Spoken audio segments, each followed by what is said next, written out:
Welcome to ITS Now. I'm Michelle McDonald, Director of Public Information for the New York State Office of Information Technology Services. Here in the studio we have Deb Snyder. Deb is the Deputy Chief Information Security Officer at the ITS Enterprise Information Security Office.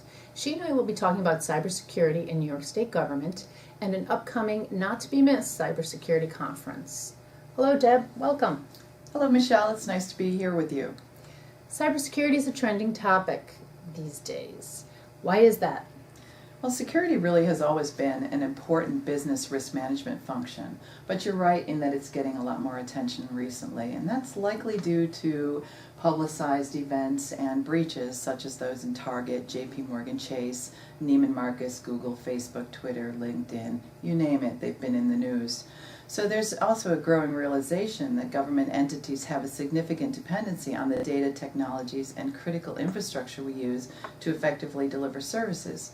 And the Governor's Advisory Board is really helping us emphasize the importance of cybersecurity to New York State services and economic well-being.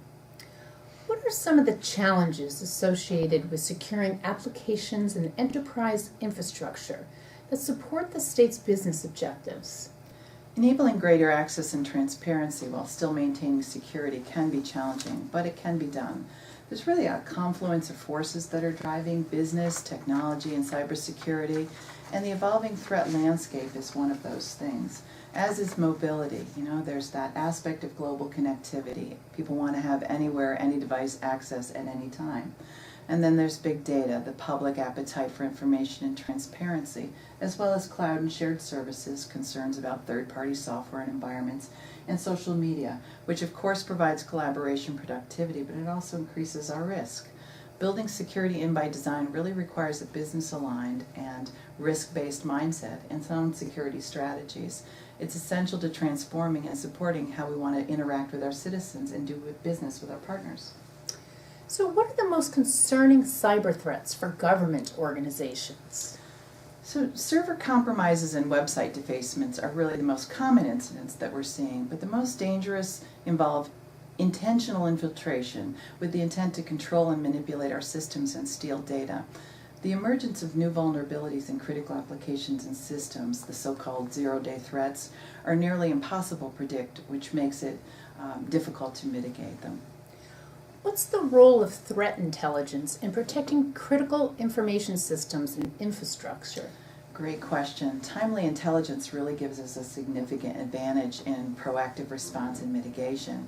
It helps us get out ahead of and prevent, and in some cases minimize an attack. Analysis of threat intelligence guides actionable priorities, and then it helps us also improve the state's cybersecurity posture. What are the most critical actions agencies must take to protect critical information assets? I think there's three: identifying and classifying their data, fostering awareness among their employees and staff, and also understanding security risk at its basis. So information classification is foundational to every aspect of our information security program.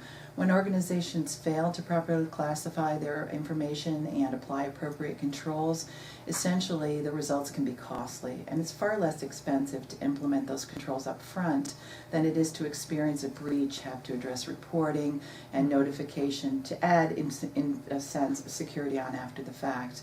So individuals can also represent the strongest or weakest link in a security chain. So awareness and the implications of educating everyone so that they understand their role in protecting information is important. And lastly, information security leaders really need to manage security risk in the same way they manage every other threat to their business operations.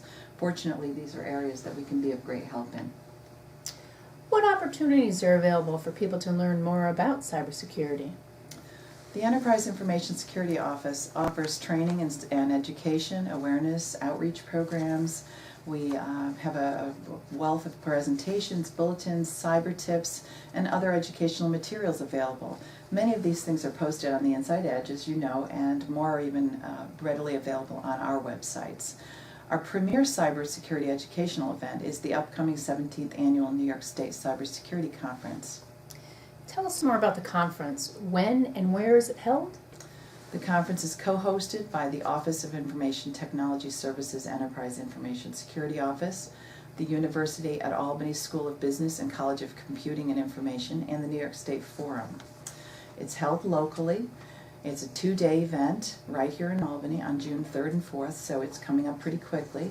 And it features prominent industry security experts that present the latest innovations in cybersecurity, and it includes networking sessions on current security topics. Our conference planning team, whom you've worked with, does a fantastic job in ensuring things go smoothly to deliver a great program. About how many people attend this event? Well, attendance has grown. This is our 17th year, so each successive year we get more and more attending. And last year over 1,100 attended, and we're expecting an even greater turnout this year. Super. Can you give us a sense of what to expect in this year's program? What are some of the highlights? Sure. We have a great program coming up this year. The theme is Solving Security Puzzle, which reflects the many facets or pieces that are involved in providing a secure environment and meeting today's business needs. Risk management, awareness, new technologies, funding, and so on.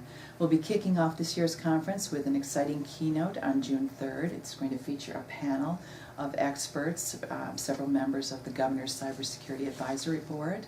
There's a multi-track agenda which includes educational sessions and interactive forums that enable the attendees to stay current on cybersecurity trends, challenges, and best practices. There's also going to be 2 in-depth training sessions scheduled. So on June 3rd, the University of Albany is presenting a session on cyber incidents analysis. And on June 4th, Norwich University will be with us to host a session on malware and advanced persistent threats.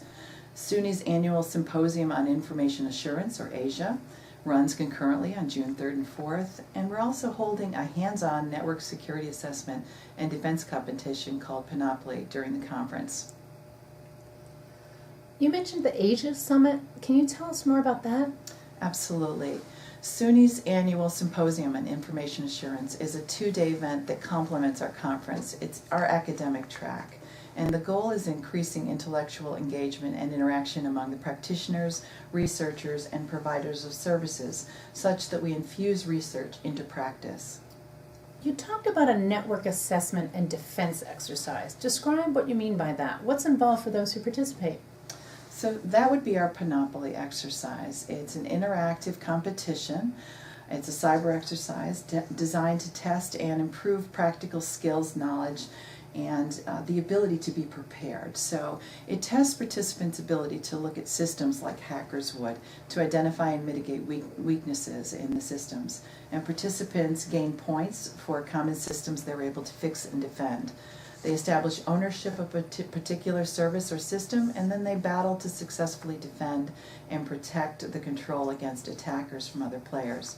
We're really excited about bringing this competition to New York State as part of our conference. That sounds awesome.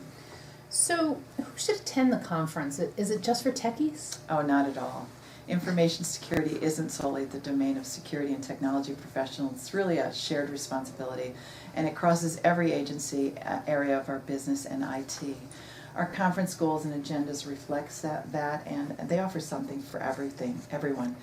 We'll have tracks, sessions that appeal to business, legal, technical staff, and those courses will be at beginner, intermediate, and also advanced levels. Attendees will come away with a deeper understanding of their role and responsibilities and practical risk and mitigation strategies, as well as technologies that help assure the security of our systems and data. So, how do we get these same important messages out there and create a sense of urgency around cybersecurity for our top executives and agency heads?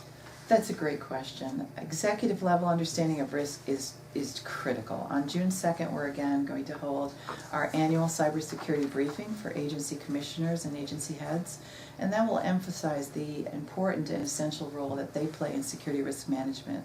We'll also distribute agency-specific cybersecurity report cards, which this year are based on the agency's responses to the National Cybersecurity Review. And what that is a method that assesses the maturity of the organization's cybersecurity capabilities.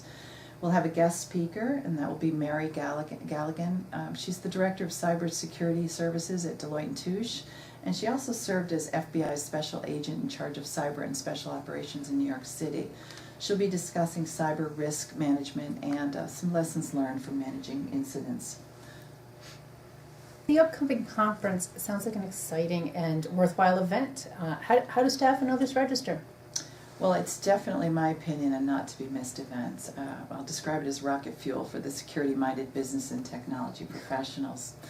So registration really couldn't be easier. Attendees will simply register through our website, online registration services. And registered attendees this year, I'd also like to note that they can download our new mobile application, which puts the conference agenda, the presenter bios, other information right at their fingertips. So we're really excited about adding that to the mix.